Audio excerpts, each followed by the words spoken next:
तो एक बारी मैंने आपको अलग तरीके के नोट से पढ़ाया था और ये मैं थोड़े अच्छे नोट से पढ़ाना चाह रही थी। ये नोट्स मेरे 12th के हैं।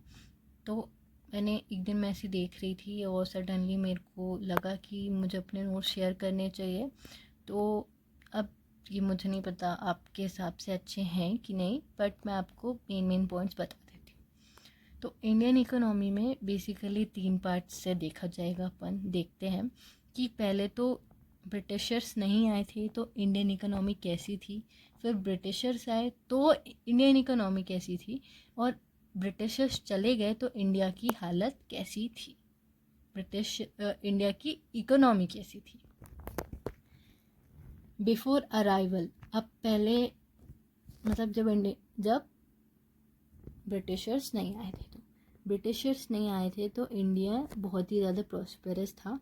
उसे सोने की चिड़िया कहा जाता था, गोल्डन स्पैरो कहा जाता था। इंडिया के पास सब कुछ था। सेकेंड पॉइंट है agrarian economy. Agriculture was the main source of livelihood for the most of the people. इसमें यही था, एग्रीकल्चर मतलब जो टू थर्ड पीपल थे वो एग्रीकल्चर पे डिपेंड थे, और 2/3 काफ़ी बड़ा एरिया होता है। It's like 80%। सब कुछ था, खुद ही उगाते थे, खुद ही खाते थे, किसी भी कंट्री पे डिपेंडेंट नहीं थे। Well known handicraft industries. अब वेल नोन हैंडीक्राफ्ट इंडस्ट्रीज़ में बस इतना ही है कि हमारा जो इंडिया था वहाँ पे हमारे जो इंडियन हैंडीक्राफ्ट्स थे वो वर्ल्ड वाइड बहुत ही ज़्यादा फेमस थे। डिमांड बहुत थी उनकी, cotton, silk, textiles, metal, precious stone, इन सब की डिमांड बहुत ही ज़्यादा थी। After 200 years we got independence.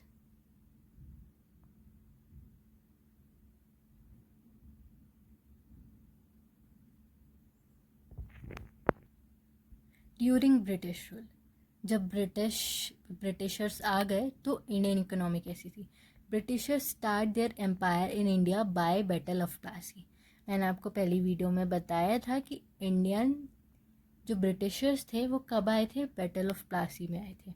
उनका मेन पर्पस क्या था कि टू ड्रेन इंडियन वेल्थ, जितना भी है खजाना है, जितनी भी चीज़ें हैं वो सब कुछ लूट के ले जाने का, और इंडियन इकोनॉमी को एज फीडर इकोनॉमी बनाने का। किसी को खाना खिलाने वाला, मतलब जैसे हमारी मम्मी हमें खाना खिलाती है तो वो हमें फीड करती है। वो क्या करते थे, वो हमसे चीप प्रोडक्ट्स लेते थे, फिर उसे फिनिश गुड बना करके मतलब ब्रिटिश भेज देते थे, और फिर उसे फिनिश प्रोडक्ट बना करके इंडिया में ही वापस बेचते थे, और वो भी बहुत ही हाई प्राइसेस पे। Britishers exploited India's natural as well as human resources for glory of their own country. अब इसका मतलब तो आपको पता ही है, बट तब भी बता देती हूँ कि ब्रिटिशर्स ने हमारा जो एक्सप्लॉइटेशन मतलब लूटना, बहुत ही ज़्यादा गंदी तरीके से हमें लूटा। नेचुरल रिसोर्सेज भी ले गए और ह्यूमन रिसोर्सेज मतलब लोगों से भी बहुत काम करवाते थे वो। Finally after 200 years of British rule India got independence. 200 साल बाद हमें इंडिपेंडेंस मिली, हम ब्रिटिशर से आज़ाद हो गए। आफ्टर इंडिपेंडेंस मतलब जब ब्रिटिशर्स हमें छोड़ के चले गए तो इंडिया का हाल क्या था। तो after independence the Indian economy was transformed into supplier of raw material and consumer of finished good from Britain. तो अभी मैंने आपको थोड़ी देर पहले ही बताया था कि हम अपना मतलब हम उन्हें रॉ मटेरियल भेजने लगे थे, और बहुत ही चीप प्राइस में वो रॉ मटेरियल हमारे इंडिया से ले जाते थे और हाई प्राइस में हमें बेच देते थे। The country was totally dependent for food grains from other countries. ऐसा क्यों हुआ था कि उन्होंने क्या चालाकी की थी, उन्होंने हमारे खेतों में क्या लगाने को बोल दिया था, जहाँ हम फूड ग्रेन्स लगाया करते थे वहाँ पे इंडिगो, नील, ओपियम और गांजा, अफीम और गांजा, ये सब चीज़ें लगाने को बोल दिया गया था। उससे क्या होता था कि जो ड्यू टू ग्रोथ ऑफ अफीम, जो सॉइल प्रोडक्टिविटी, मतलब जो लैंड जो होती थी वो ख़राब हो जाती थी, तो वहाँ पर हम फूड ग्रेन्स नहीं लगा सकते थे। तो फूड ग्रेन्स नहीं लगा पाते थे तो क्या होता था कि अब हम फूड ग्रेन्स नहीं लगा पाएंगे तो हम खाएंगे क्या, हमारे पास ग्रेन्स कहाँ से आएंगे, तो उसके लिए हमें दूसरी कंट्री से एक्सपोर्ट करना पड़ता था, दूसरी कंट्री से इंपोर्ट करना पड़ता था। अब ऐसे ही इंडिया की हालत बिगड़ गई।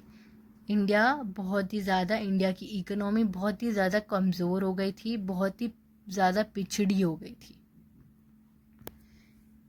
अब नेक्स्ट टॉपिक है लो level of national income and per capita income. अब पहले बात तो पर कैपिटा इनकम क्या होता है और नेशनल इनकम क्या होता है। तो पर कैपिटा इनकम वो होती है जो हर पर्सन एक साल में कितना कमाता है, हर इंडिविजुअल एक साल में कितना कमाता है, वो पर कैपिटा इनकम होती है। अब नेशनल इनकम क्या होता है, total amount of money earned या कमाई गई है in a country. National income and per capita income during British rule. No major attempts was made by the British government to calculate India's per capita income and national income. कोई भी बड़े attempts नहीं किए गए थे इन्हें calculate करने के लिए ब्रिटिश गवर्नमेंट के द्वारा। कुछ इंडियन एक्सपर्ट थे जिन्होंने ट्राई किया कि वो कैलकुलेट कर सकें। उनके नाम जैसे कि लिखे हुए हैं Dadabhai Naoroji, Findlay Shirras, VKRV Rao, RC Desai, William Digby. But इन सब के अटेम्प्ट्स ऐसे थे कि कोई किसी बात पे मान रहा था, कोई किसी बात पे मान रहा था, तो मतलब यूज़फुल नहीं थे।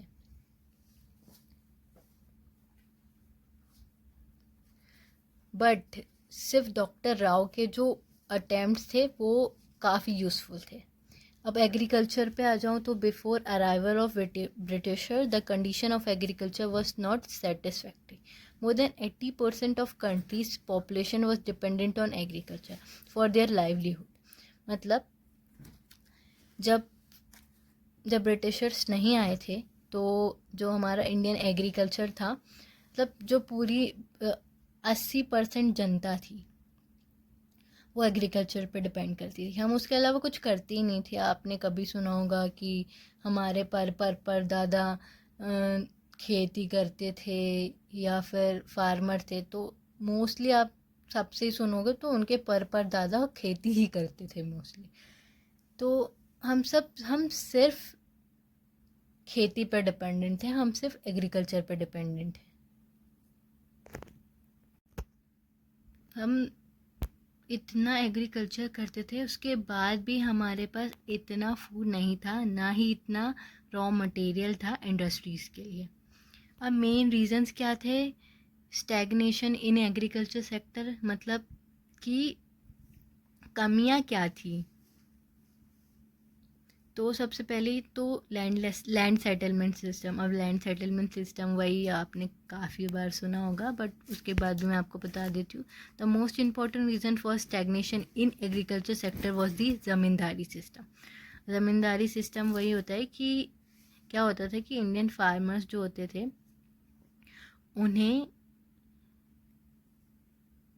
Under this system, profit occurring out of agriculture sector went to the zamindars in the form of लगान। जो जितना भी आता था उन्हें एज अ लगान देना पड़ता था ज़मींदार्स को। अब ज़मींदार्स किसने रखे थे, ब्रिटिशर्स ने रखे थे। ब्रिटिशर्स ने ज़मींदार्स को बोल दिया था कि हम तुम्हें दे रहे हैं, तुम्हें ओनर्स बना रहे हैं लैंड का, जो भी प्रोडक्शन आएगा उसमें से तुम 70% हमें दे दोगे, बाकी जो बचेगा वो तुम ले लोगे। तो ज़मींदार इसमें क्या करते थे, बहुत मतलब जितने भी फार्मर्स हैं उनको बहुत ही ज़्यादा गंदा एक्सप्लॉइट करते थे और और ये भी नहीं देखते थे कि खेत में मतलब क्या वेदर इश्यूज हैं, मतलब कभी कभी क्या होता था कि कुछ इश्यूज हो जाते थे, कभी अच्छी फसल नहीं होती थी, पानी कम पड़ जाता था, कभी सूखा पड़ जाता था, उसके बाद भी उन्हें एक अमाउंट ऑफ लगान देना ही पड़ता था, भले प्रोडक्शन हुआ हो या ना हुआ हो। द मेन इंटरेस्ट ऑफ जमीन sorry The main interest of zamindars was only to collect lagan regardless of the economic conditions of the cultivator. जो मैंने अभी आपको बताया वही है. The date for depositing specified sum of lagan to British government, ये भी मैंने आपको बता दिया. The zamindars and the colonial government did nothing to improve the condition of agriculture. ना ही ज़मींदार ने कुछ किया, ना ही ब्रिटिश गवर्नमेंट ने किया कि एग्रीकल्चर इम्प्रूव हो जाए, कि कोई कुछ ला दें, बेटर फैसिलिटीज़ या अलग अलग टाइप के मॉडर्न इक्विपमेंट्स लाएं ताकि एग्रीकल्चर अच्छा हो. किसी ने ध्यान नहीं दिया. दूसरा टॉपिक है, सॉरी टॉपिक नहीं, दूसरा पॉइंट है commercialisation of agriculture. Commercialisation of agriculture means production of crop for the sale in the market rather than for self consumption.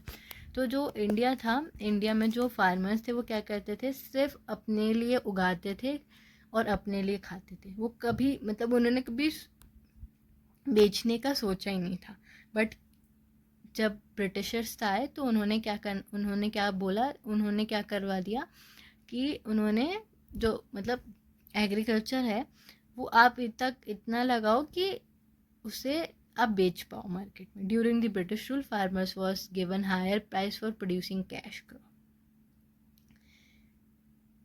Britishers ने क्या किया कि इन्हें बोला कि तुम तो कैश क्रॉप्स लगाओ. अब कैश क्रॉप्स क्या होती है, कॉटन, जूट. अब इससे क्या होता था कि जो उनकी सॉइल होती थी, मतलब जो कैश क्रॉप्स होते हैं, अफीम, गांजा, ये लगाने से क्या होता है कि जो सॉइल की प्रोडक्टिविटी होती है वो ख़राब हो जाती है, और फिर आप यहाँ पे फूड ग्रेन्स नहीं लगा सकते. तो फूड ग्रेन्स के लिए जो फार्मर्स थे या जो इंडियंस थे उन्हें दूसरी कंट्री पर डिपेंड रहना पड़ता था. यहाँ पे सेकेंड पॉइंट में लिखा है British rule promoted shifting of crops from food crops to cash crops. Low level of productivity. अब लो लेवल ऑफ प्रोडक्टिविटी का क्या था कि मतलब इरिगेशन सिस्टम बिल्कुल भी अच्छा नहीं था, ठीक है, और फर्टिलाइज़र वगैरह कुछ भी यूज़ नहीं करते थे. ना ही इनके पास कुछ मतलब इनके पास पैसा ही नहीं था कि वो एग्रीकल्चर में इन्वेस्ट कर सके. The zamindars has no root in the villages while the British spent little on. मतलब जो ब्रिटिशर्स जो थे वो बिल्कुल मतलब इतना थोड़ा सा, एकदम बहुत ही कम एग्रीकल्चर और टेक्निकल और मास एजुकेशन में लगाते थे. और इसके चलते क्या हुआ कि जो मॉडर्न टेक्नोलॉजी थी उसे अडेप्ट करना या उसे इंट्रोड्यूस करना बहुत ही ज़्यादा डिफ़िकल्ट हो गया था, जो basically low level of productivity result, मतलब उसका रिज़ल्ट ये हुआ. मतलब जो हमारा प्रोडक्शन था, मतलब जो बीज लगाए जाते थे उसका प्रोडक्शन हमेशा लो ही होता था. इसीलिए लो होता था क्योंकि ना ही इरिगेशन फैसिलिटीज़, अगर उन्हें प्रॉपर इरिगेशन फैसिलिटीज़ मिले, प्रॉपर फर्टिलाइज़र्स मिले तो प्रोडक्शन ज़्यादा भी हो सकता था. बट किसी ने ध्यान ही नहीं दिया. फोर्थ पॉइंट है scarcity of investment. India's agriculture was facing a scarcity of investment, tracing food control and drainage. Although some farmers change their cropping pattern from food crops to commercial crops, a large section of tenants and small farmers and sharecroppers neither had resources and technology nor had incentive to invest in agriculture. अब इस point पे कुछ भी नहीं है. इस point में ये है कि इन्वेस्ट करने के लिए इनके पास ना ही पैसा था, ना ही, और अगर इनके पास सामान मतलब इनके पास जो भी ग्रेन्स आते थे, जो भी चीज़ें आती थी, और रखने की जगह ही नहीं थी तो वो ख़राब हो जाता था. मतलब और जितने भी स्मॉल फार्मर्स थे, टेनेंट्स थे, इनके पास ना ही टेक्नोलॉजीज थी, ना ही